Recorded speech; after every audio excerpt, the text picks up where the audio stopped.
Thank you for downloading this in-ear entertainment podcast. You're listening to Shakespeare's Sonnets.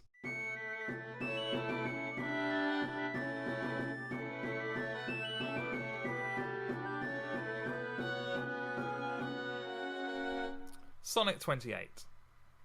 How can I then return in happy plight, that am debarred the benefit of rest, when day's oppression is not eas'd by night, but day by night and night by day oppressed, and each, through enemies to either's reign, do in consent shake hands to torture me. The one by toil, the other to complain how far I toil, still farther off from thee. I tell the day, to please him thou art bright, and dost him grace when clouds do blot the heaven. So flatter I the swart-complexion'd night, when sparkling stars twire not thou gild'st the even. But day doth daily draw my sorrows longer, and night doth nightly make grief's length seem stronger. Well, that one doesn't feel like it's finished when you get to the end. That's Sonnet 28. I'm Mark Chatterley, and I'm joined by someone who I've kept on this Skype connection for nearly an hour and a half at the moment. I do apologise for that. And his name is... Thierry Heles. See, there we go. With the patter, we need to get the patter back. It's been a while. We've had a bit of a break. Yeah, we had Christmas and... New Year. Bloody Christmas and... Yeah. But this is another sonnet. It seems about day and night and how the two different things.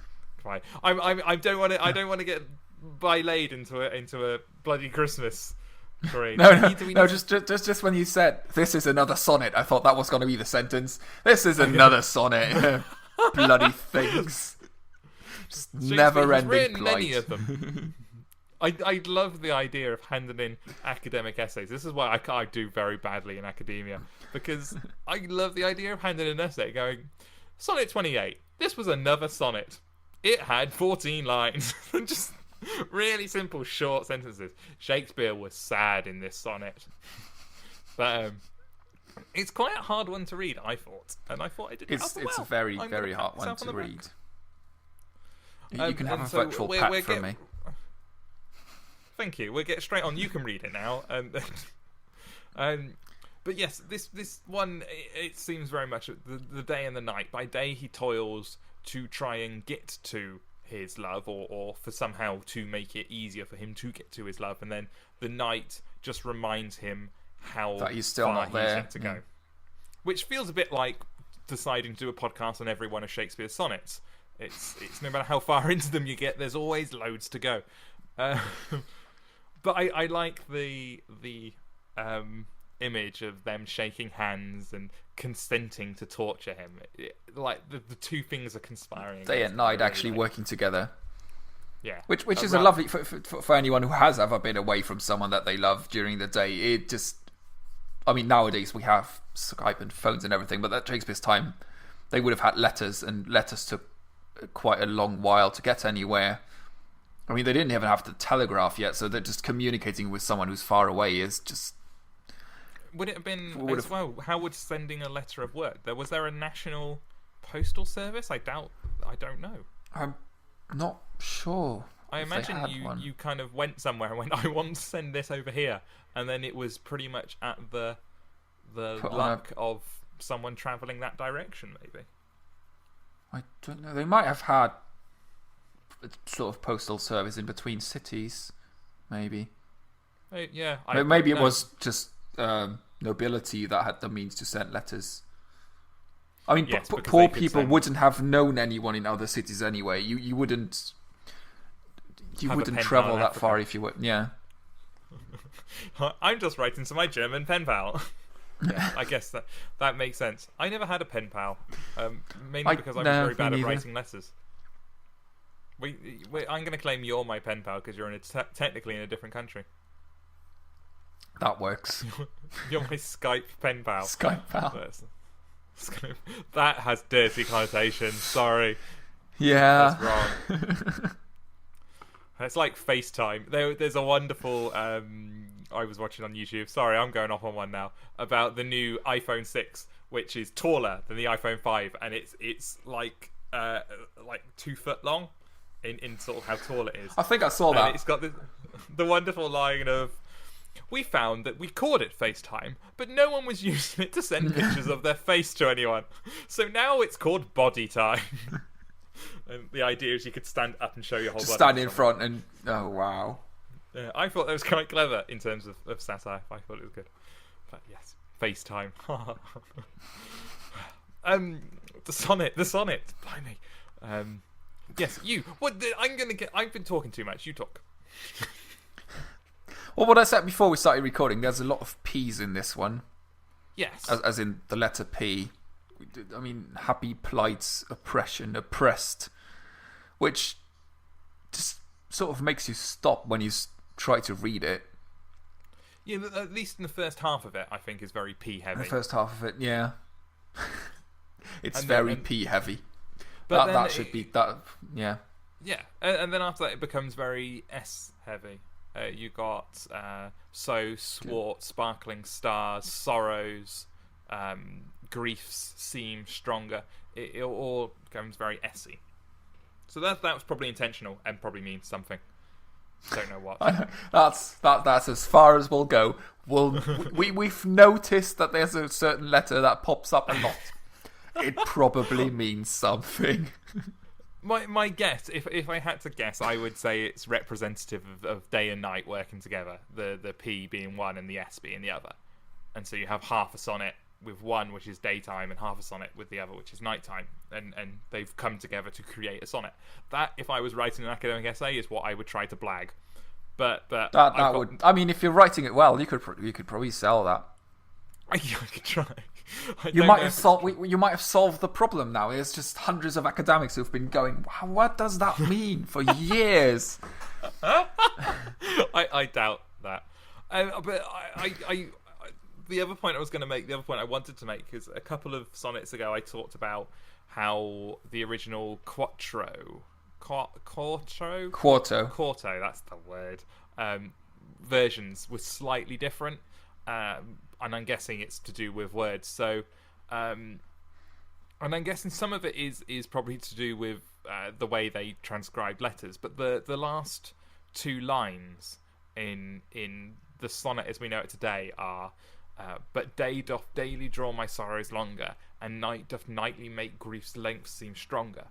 In the original text from 1609, which this is probably not how you pronounce these, it's "But day doth daily draw my furrows longer, and night doth nightly make grief's length theme." Length theme, F-E-E-M-E. I'm guessing that's an F. It looks like an F. But it's not quite an F, is it? It's not weird. quite an F. It's missing the thingy, the line across. So it's definitely not stronger, at least. I don't understand why. But I find that quite interesting. It's I don't know what it is. Someone needs to explain this to me. It's quite a weird sort of way to write a. Does Google should know that? Oh Yeah, no, that is an S, apparently. An S in some other notation. But someone out there who listens to this might know why. But I find that quite interesting that I guess it's transcription that over the times it's been transcribed to make it more accessible. Because if you end up transcribing it and you need immense knowledge of Middle English, then that's not good. Is it not official Middle English, because that's Chaucer, but you know, the English of the time, I guess. Oh, it's basically you're deeply engrossed into Google reading. But I will continue to feel. You're muttering to something. Have you found something? It's a long S. Okay. The long medial or descending S is a form of the minuscule letter S, formerly used when S occurred in the middle or at the beginning of a word. For example, sinfulness. Okay. Okay. So it was just a typographic choice for letter pressing. But it still doesn't. it doesn't show why it's F or that S weird letter EEME rather than the word stronger. Because that would be seamy. But it probably wouldn't, because there's probably different rules for Seam is strong. For different pronunciation. As in the seam ending in an E. Yeah. But I find that quite interesting. I would be fascinated to watch a proper BBC documentary about that, and because I think the BBC are wonderful doing documentaries. I guess it's not the kind of thing that has a place in this podcast, because we'd have to teach you Middle English. We'd have to make sure you understood. It'd get very complex very quickly. And this is probably a boring section. So fine. We'll just pitch the idea to Stephen Fry. He likes the English language, so...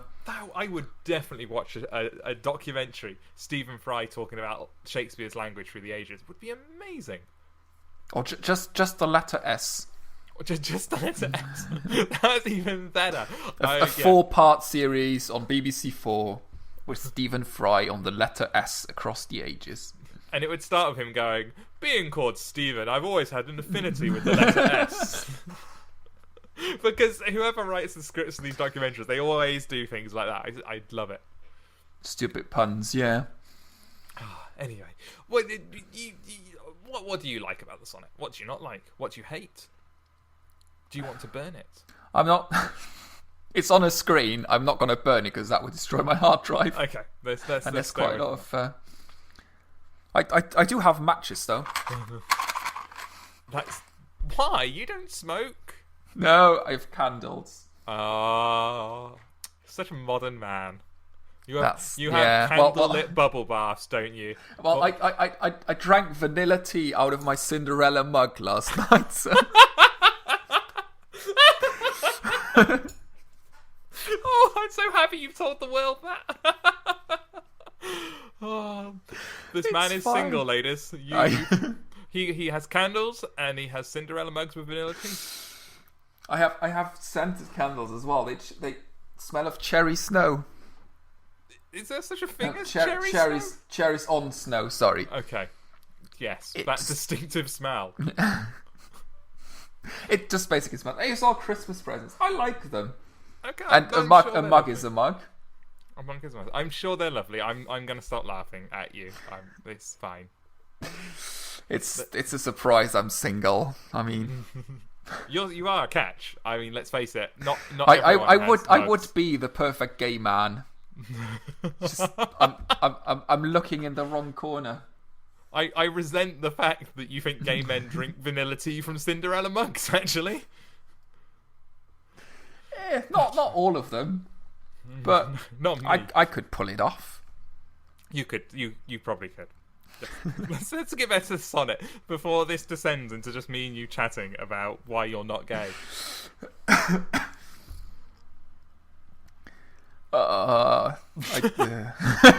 Your brain's completely switched off from sonnets.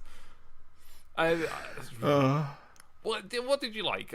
We've talked about this sort of day and night stuff and the shaking hands. And I like the image that day and night would conspire against Shakespeare and preventing him from sleeping. Yes. But I think sonnet-wise, or talking about insomnia, the theme, I actually prefer the previous one. This one's just...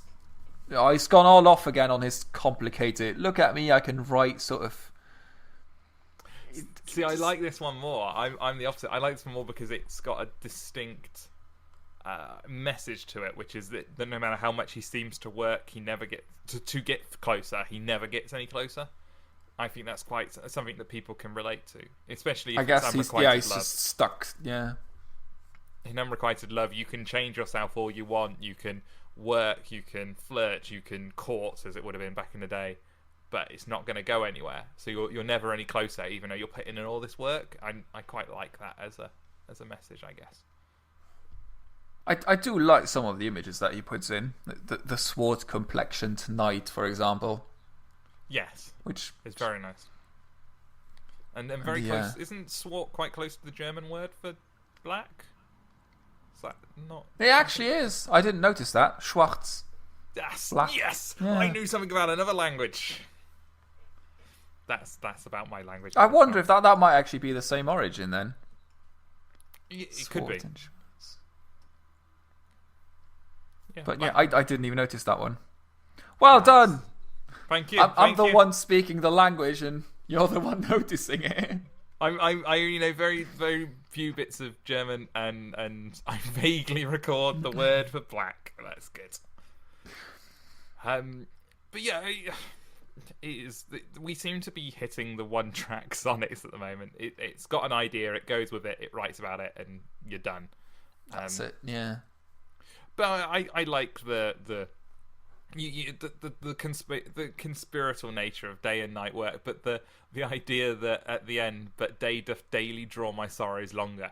So day draws the sorrows out, and night doth nightly make grief's length seem stronger.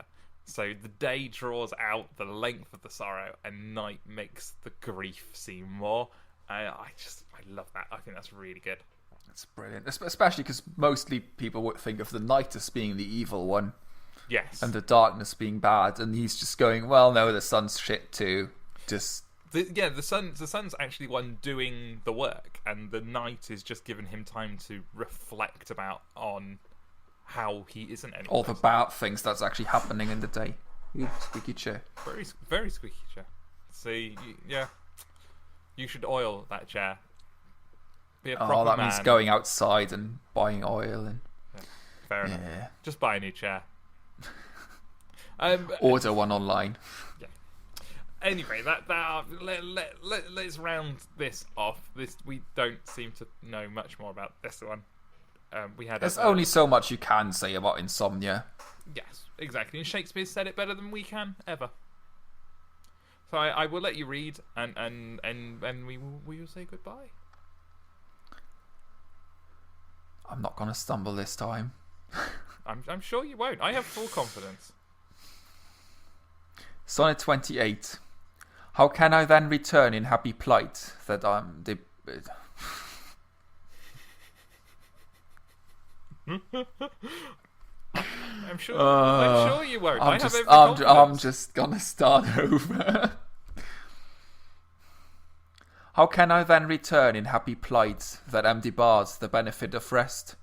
When day's oppression is not eas'd by night, but day by night and night by day oppressed, and each, though enemies to either's reign, do in consent shake hands to torture me, the one by toil, the other to complain, how far I toil, still farther off from thee.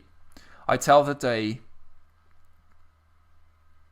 to please him thou art bright, and dost him grace when clouds do blot the heaven. So flatter I the swart-complexion'd night, when sparkling stars twire not, thou gild'st the even.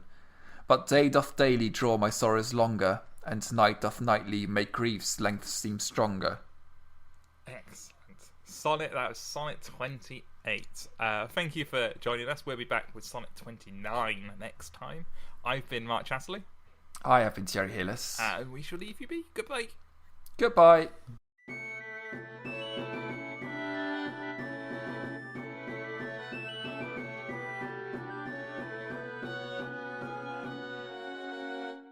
You've been listening to Shakespeare Sonnets with Mark Chatterley and Thierry Heles. This has been an In-Ear Entertainment podcast. To listen to other podcasts or find out more about In-Ear Entertainment, go to www.inearentertainment.com.